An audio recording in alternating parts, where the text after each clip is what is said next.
India Pak സംഘർഷവും തുടർന്നുണ്ടായ വെടിനിർത്തലുമൊക്കെ parliament വിളിച്ചു ചേർത്ത് ചർച്ച ചെയ്യണമെന്നാണ് പ്രതിപക്ഷം പറയുന്നത്.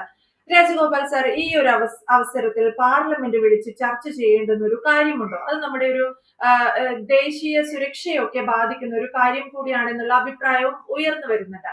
മാത്രമല്ല, ഇത് ഈ പാർലമെന്റ് വിളിച്ച് ഒരു കാര്യം ചർച്ച ചെയ്ത് അത് ഈ പുറം ലോകമൊക്കെ അറിയണമെങ്കിൽ അതിന് മാത്രം ഒരു ഭാഷ കൈകാര്യം ചെയ്യാൻ അറിയുന്ന ഒരാൾക്കാർ വേണം നമ്മുടെ പാർലമെന്റിൽ, എസ്പെഷ്യലി പ്രതിപക്ഷത്തിന്റെ ഭാഗത്തു നിന്ന്. അങ്ങനെയുള്ള ആളുകളുമില്ല. അപ്പം കേരളത്തിലെ എം പിമാരെ കുറിച്ചുള്ള പൊതുവെയുള്ള ഒരു നിലപാട്, ഒപ്പം ഇപ്പോൾ നിലവിൽ പാർലമെന്റ് വിളിച്ചു ചേർത്ത് ഇന്ത്യ പാക് വിഷയം ചർച്ച ചെയ്യേണ്ടുന്ന കാര്യമുണ്ടോ? രണ്ട് ചോദ്യങ്ങൾ രാജഗോപാൽ സർ. ശരിയാണ്. ഞാൻ ആദ്യത്തെ ചോദ്യത്തിന് ഉത്തരം പറയാം. പാർലമെന്റ് ഇപ്പൊ വിളിക്കണം എന്ന് പറയാനുള്ള അധികാരം പ്രതിപക്ഷ പാർട്ടികൾക്കുണ്ട്, ഇന്ത്യ മുന്നണിക്കുണ്ട്. പാർലമെന്റ് വിളിക്കണം എന്ന് പറയാം. പക്ഷെ ഏത് കാര്യം ചർച്ച ചെയ്യാനാണ് പാർലമെന്റ് വിളിക്കേണ്ടത്?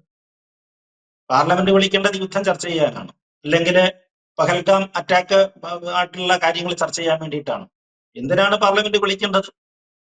നമുക്കറിയാം, ദേശീയ സുരക്ഷയുമായിട്ട് നമ്മൾ സൂചിപ്പിച്ചതുപോലെ ദേശീയ സുരക്ഷയുമായി ബന്ധപ്പെട്ട ഒരു കാര്യങ്ങളും പരസ്യമായ ചർച്ചകൾ പാടില്ല എന്നുള്ളത് സുപ്രീം കോടതി കുറെ വിലക്കിയിട്ടുണ്ട്. ഇത്തരം കാര്യങ്ങളിലൊക്കെ പണ്ടും കേസും ഒക്കെ ആയിട്ട് വന്ന സമയത്ത് അത് ശരിയല്ല.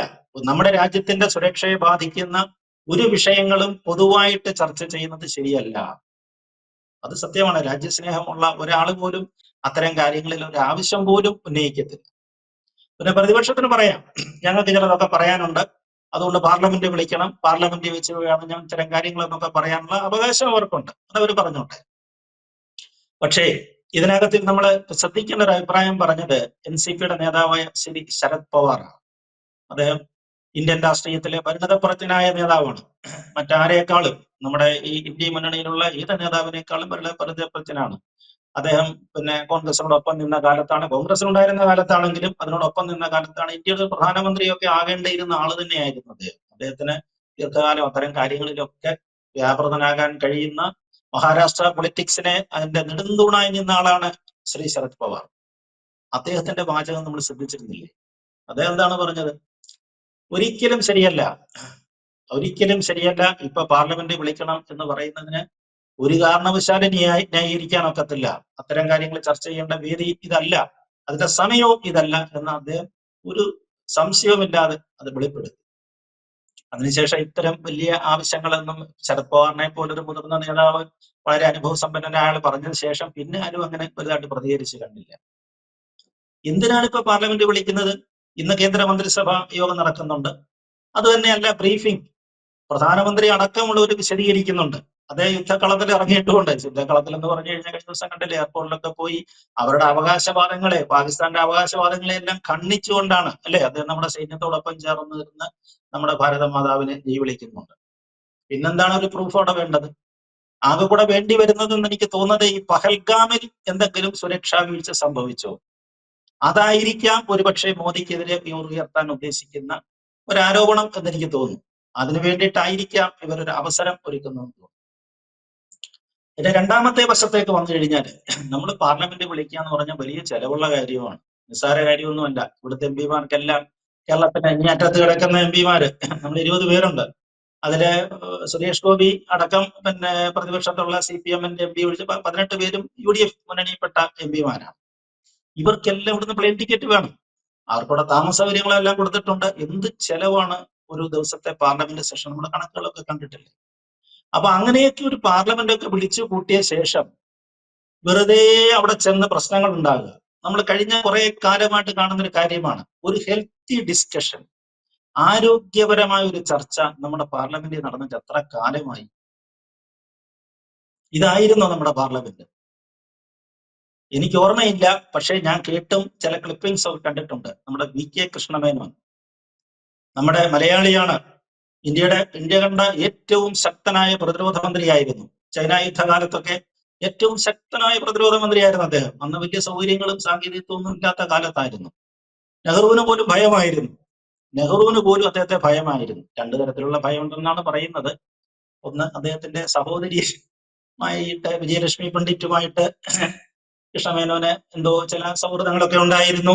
അതിന്റെ പേരിൽ അവര് പിന്നീട് ഒരു വിവാഹം കഴിക്കാതെ നിന്നു എന്നൊക്കെയാണ് പറയുന്നത്. അങ്ങനെ അതാണ് ചരിത്രമെന്നാണ് നമ്മുടെ വ്യാഖ്യാതാവായ മത്തായിയുടെ പുസ്തകങ്ങളിലൊക്കെ ചില പരാമർശങ്ങളൊക്കെ വന്നിട്ടുണ്ട്. അതെന്തായാലും ആവശ്യം പോകട്ടെ.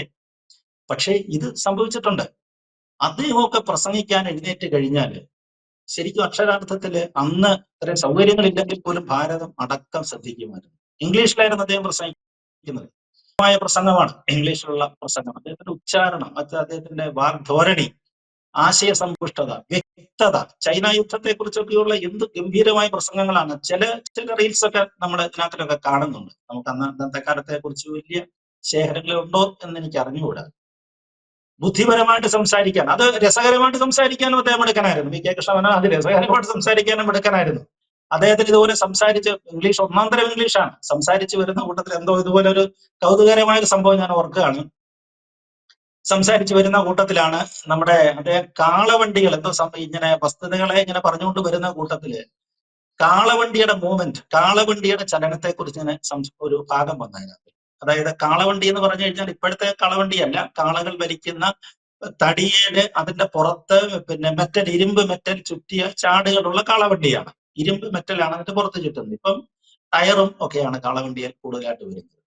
അപ്പൊ അത്തരം കാളകളുള്ള ചാടുകളുള്ള കാളവണ്ടി, അത് അന്നത്തെ ആ റോഡുകളിൽ ചില കൂടുതലായിട്ട് ടാറിങ് ഒന്നും അങ്ങനെ വലിയ സാധാരണമല്ലാത്തൊരു കാലത്താണ്. ആ കാലത്ത് എന്തോ ഒരു സ്ഥലത്തെ കുറിച്ച് എന്തോ ഒരു പരാമർശം വന്നതാണ്. ആ സമയത്ത് വന്നപ്പോഴേ ഈ മെറ്റലിലെ കൂടെ കടന്നു പോവുകയാണ്. ഈ കാളവണ്ടി മെറ്റൽ റോഡിൽ കൂടെ പോവുകയാണ്, മെറ്റൽ ഭാഗ്യ റോഡിൽ കൂടെ പോവുകയാണ്. അപ്പൊ ഒരു മെറ്റലെ കയറുമ്പം അതിന്റെ ചാട് തെന്നി കിടവെന്ന് താഴോട്ട് വീഴും. അടുത്ത മെറ്റലെ കയറുമ്പോൾ വീണ്ടും കിടവെന്ന് കേൾക്കും. അങ്ങനെ ഇങ്ങനെ കിടോ ശബ്ദം ഉണ്ടാക്കും. അതോടൊപ്പം തന്നെ കാളകളുടെ കഴുത്തി കെട്ടിരിക്കുന്ന ഈ മണിയടിയുണ്ട്. അപ്പൊ ഇതാണ് അദ്ദേഹത്തിന് പറയേണ്ടത്. മലയാളത്തിൽ അദ്ദേഹത്തിന്റെ ആശയം ഇതാണ്. പക്ഷെ അദ്ദേഹത്തിന് അത് അങ്ങനെ ഒരു വാക്കില്ല മലയാളത്തിൽ. ഇംഗ്ലീഷിൽ അങ്ങനെ അതിന് സമമായിട്ടൊരു വാക്ക് കിട്ടാതെ വന്നു കഴിഞ്ഞപ്പോഴേ അദ്ദേഹം ബുദ്ധിപരമായ ഒരു വാക്ക് അന്നവിടെ ഇപ്പോഴും റെക്കോർഡുകളിൽ സൂക്ഷിക്കുന്നുണ്ട്. ദ ചടപടാലിറ്റി ഓഫ് ദ ബുള്ളക്ക് കാർട്സ് എന്നാണ് പറഞ്ഞത്. ഈ മലയാളം ചേർന്ന് ചടപടാലിറ്റി ഓഫ് ദ ബുള്ളക്ക് കാർട്സ് എന്ന് ഒരു ഗംഭീരമായ പ്രയോഗം നടത്തി കളഞ്ഞു. പാർലമെന്റ് നിശബ്ദമായിട്ട് കേട്ടുകൊണ്ടിരുന്നു. എന്താണെന്ന് ആർക്കും മനസ്സിലായില്ല. കൃഷ്ണമേനോനാണ് സംസാരിക്കുന്നത്. അദ്ദേഹത്തെ കാട്ടി മിടുക്കന്മാരായ ആളുകളുണ്ട്, അവർ മിണ്ടാഞ്ഞതായിരിക്കാം. എന്തായാലും കൊള്ളാം, അത്തരത്തിലുള്ളൊരു വാക്ക് അദ്ദേഹത്തോട് പ്രയോഗിച്ചു കളഞ്ഞു. അപ്പൊ അത് പിന്നീട് ആ എക്സ്പെർട്സ് ചില ആളുകളൊക്കെ ചോദിച്ചു, അദ്ദേഹം ഇറങ്ങി കഴിഞ്ഞപ്പോ എന്തുവാ സാറേ ഈ പറഞ്ഞെന്ന് ചോദിച്ചു. അങ്ങനെ ആ സന്ദർഭത്തിൽ എനിക്കൊന്നും വരുന്നില്ല, വാക്കെന്തെങ്കിലും വരണ്ടായി. വാക്കെല്ലാം വരുന്ന കഴിഞ്ഞപ്പോഴേ മലയാളം ചേർത്ത് ഞാനങ്ങ് അടിച്ചത് ചടവണാലിറ്റി എന്ന് പറഞ്ഞു.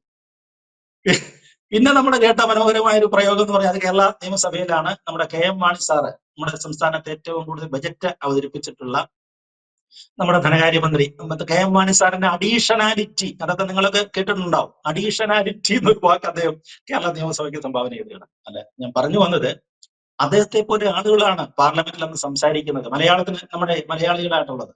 പിന്നെ സി എം സ്റ്റീഫൻ, ലോക്സഭയിൽ അദ്ദേഹം നേതാവായി, പ്രതിപക്ഷ നേതാവായിട്ടൊക്കെ സംസാരിച്ചിട്ടുള്ള സി എം സ്റ്റീഫന്റെ ഒക്കെ പ്രസംഗങ്ങൾ കേട്ടോ, അതൊക്കെ ലൈബ്രറിയിലൊക്കെ സൂക്ഷിച്ചിട്ടുണ്ട്. എന്ത് മനോഹര പ്രസംഗം! അത് ഒരു പിൻ ഡ്രോപ്പ് സൈലൻസ് ആണ്. ഇവരൊക്കെ എഴുന്നേറ്റ് കഴിഞ്ഞാൽ പിൻ ഡ്രോപ്പ് സൈലൻസ് ആണ്. എല്ലാ രാഷ്ട്രീയ കക്ഷികളും നേതാക്കന്മാരും സ്പീക്കർ അടക്കം ചെവി കൂർപ്പിച്ച് കേൾക്കും. അത്ര ഗംഭീരമായ പ്രസംഗം.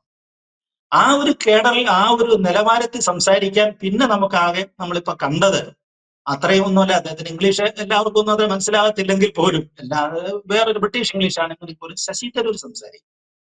ശശി തരൂർ നന്നായിട്ട് സംസാരിക്കുന്ന ആളാണ്. പിന്നെ ഒരാള് നമ്മളുള്ളത് എം കെ പ്രേമചന്ദ്രനാണ്. RSPയുടെ MLA MP ആയ ശ്രീ എം കെ പ്രേമേന്ദ്രൻ സംസാരിക്കും. വിഷയങ്ങളെ സംസാരിക്കും. പ്രേമേന്ദ്രനെ പല സമയത്തും നമ്മുടെ ഫൈനാൻസ് മിനിസ്റ്റർ അടക്കം പല മന്ത്രിമാരും ഞാൻ അഭിനന്ദിക്കുന്നത് പ്രേമേന്ദ്രന്റെ പ്രസംഗം വളരെ ശ്രദ്ധയോടെ കേൾക്കുന്നു. ഇപ്പൊ പിന്നെ രാജ്യസഭയിൽ ജോൺ ബട്ടാസ് ഉണ്ട്, ഇംഗ്ലീഷ് അറിയാവുന്ന. സുരേഷ് ഗോപി അപ്പുറത്തുണ്ട്, മന്ത്രിയായിട്ടുണ്ട്. അങ്ങനെയൊക്കെയുള്ള വളരെ ഇളമരങ്കരി, അങ്ങനെ അദ്ദേഹവും ഒരു മിനിമത്തിലൊക്കെ സംസാരിച്ചു പോകുന്ന ആളുകൾ. അതല്ലാതെ ഒന്ന് എടുത്തു നോക്കിയാൽ അല്ലാതെ നമ്മുടെ MP മാരുടെ സ്ഥിതി നോക്കി.